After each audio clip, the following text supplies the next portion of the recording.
Assalamualaikum warahmatullahi wabarakatuh. Shalom, Om Swastiastu, Namo Buddhaya, Salam Kebajikan. Perkenalkan, nama saya Lucia April Dimitri. Pada kesempatan kali ini, saya akan mempresentasikan hasil penulisan esai saya mengenai hukum humaniter dan kemanusiaan. Pada kesempatan kali ini, topiknya adalah konflik bersenjata yang saya ambil kasus perang saudara di Suriah. Setelah lebih dari 1 dekade perang yang melelahkan, pada tahun 2024 menjadi titik balik bagi Suriah ketika kelompok pemberontak yang selama ini tercerai-berai berhasil menyatukan kekuatan untuk melawan pemerintahan Suriah. Kelompok pemberontak ini berhasil merebut ibu kota Damaskus pada bulan Desember tahun 2024 dan menjatuhkan rezim mantan presiden Suriah yaitu Bashar al-Assad yang telah berkuasa selama puluhan tahun. Namun, kejatuhan tersebut tidak membawa kedamaian bagi Suriah, melainkan menjadi babak baru peperangan untuk antara pemerintah Suriah yang baru dengan kelompok loyalis mantan presiden Bashar al-Assad. Di wilayah pesisir seperti desa Latakia, kekerasan meningkat secara drastis, baik pasukan pemerintah baru maupun milisi dari kelompok pro-Assad melakukan aksi pembalasan yang brutal, menargetkan warga sipil minoritas dari Alawit yang dianggap sebagai pendukung rezim Assad. Laporan dari berbagai media berita menunjukkan terdapat banyak kejadian pembantaian dan penjarahan di banyak desa di Suriah, menewaskan lebih dari 200 orang hanya dalam kurun waktu 1 bulan sejak awal mula konflik ini terjadi. Kekerasan yang bersifat sektarian atau pandangan picik terhadap suatu faksi antara kelompok mayoritas Sunni dan minoritas Alawit menegaskan bahwa konflik di Suriah bukan sekadar perebutan kekuasaan politik, namun juga merupakan perang identitas dan eksistensi. Dapat dilihat data korban konflik perang saudara di Suriah. Nah, menurut hukum humaniter internasional, khususnya berdasarkan Konvensi Jenewa pada tahun 1949, konflik bersenjata itu dibedakan menjadi 2 kategori, yaitu konflik bersenjata internasional atau International Armed Conflict dan konflik bersenjata non-internasional atau Non-International Armed Conflict. Dalam konteks kasus di Suriah, konflik ini termasuk sebagai konflik bersenjata non-internasional karena terjadi di dalam suatu wilayah negara dan konflik ini antara pemerintah Suriah dan kelompok bersenjata non-negara, yaitu pemberontak-pemberontaknya. Kenapa begitu? Karena konflik ini memenuhi unsur-unsur meliputi yang pertama, adanya penggunaan kekuatan bersenjata secara terorganisir oleh pihak-pihak yang sedang berkonflik. Yang kedua, terdapat tingkat intensitas pertempuran yang tinggi dengan korban jiwa dan kehancuran yang meluas. Dan yang ketiga, ada keterlibatan otoritas pemerintah yang sah dalam konflik yang berlangsung. Hukum humaniter internasional bertumpu pada beberapa prinsip utama, yaitu pertama ada pembedaan, yang kedua adalah proporsionalitas, dan yang ketiga adalah perlindungan terhadap korban konflik. Dalam konteks kasus konflik di Suriah, ketiga prinsip tersebut sudah jelas telah dilanggar oleh para pihak yang sedang berkonflik. Prinsip pembedaan mewajibkan pihak-pihak yang berkonflik untuk membedakan antara kombatan dengan warga sipil.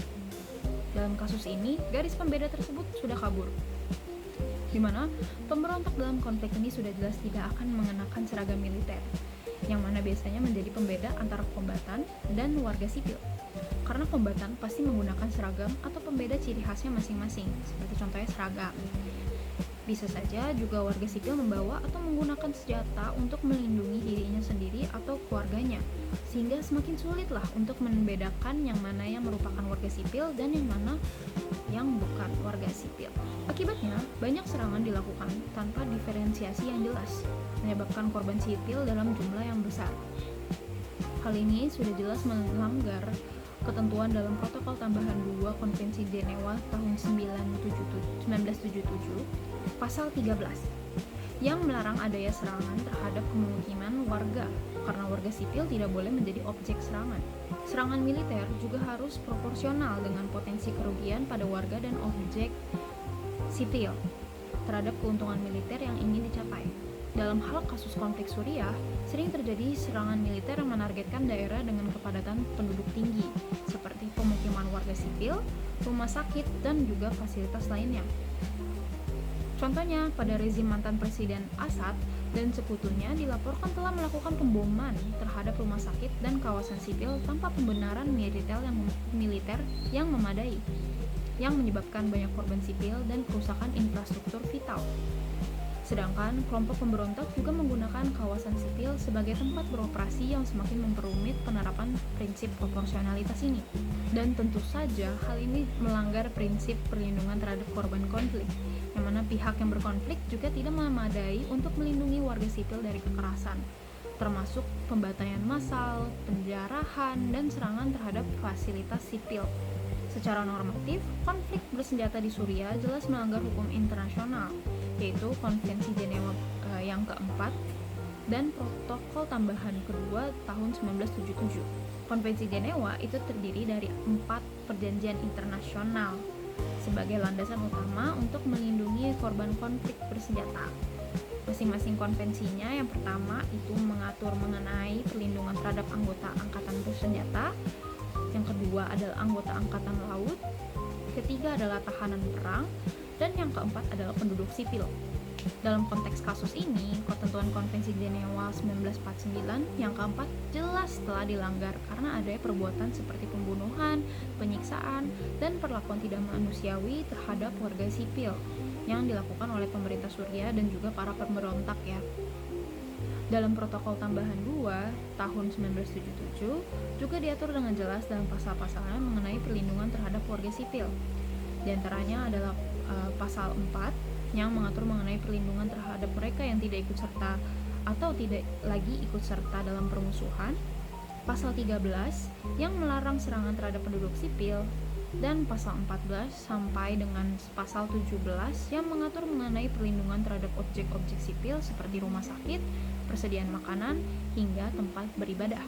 Nah, menurut saya pribadi, tantangan terbesar dalam penegakan hukum humaniter pada konflik bersenjata non-internasional adalah asimetri antara norma dengan realita, yang mana prinsip hukum ini memang ideal, tetapi penerapannya dalam medan perang itu sangat bergantungan pada adanya struktur komando, kesadaran hukum, dan juga kepentingan politik masing-masing pihak yang lagi berkonflik. Dalam kasus ini, pemberontak tidak memiliki struktur formal militer, sehingga sulit untuk dikendalikan. Meskipun pemberontak biasanya memiliki ketua atau pemimpin pun, pemberontak itu pada dasarnya juga tidak memiliki pelatihan atau pengertian mengenai hukum humaniter internasional itu bagaimana, sehingga serangan terhadap warga dan objek sipil sering terjadi.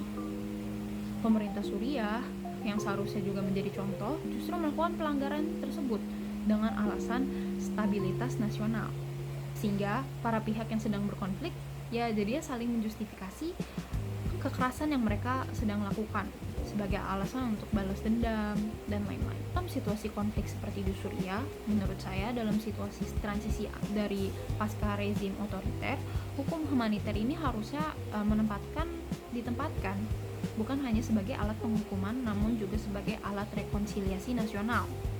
Yang mana artinya dalam situasi ketika semua pihak yang merasa semuanya adalah korban, pendekatan yang represif malah menurut saya memperpanjang siklus kekerasan yang akan terjadi. Dapat dilakukan upaya seperti pembentukan komite independen penyelidik pelanggaran yang perlu disertai dengan mekanisme transitional justice seperti pengakuan publik, reparasi objek sipil, dan juga rehabilitas sosial. Sehingga dapat disimpulkan bahwa konflik bersenjata di Suriah ini bukanlah sebatas tragedi kemanusiaan saja, melainkan juga merupakan ujian bagi keberlakuan hukum humaniter internasional apabila terjadi kasus yang serupa di kemudian hari. Kasus ini menunjukkan bahwa aturan hukum tanpa adanya kesadaran moral hanyalah sebatas tulisan di atas kertas saja.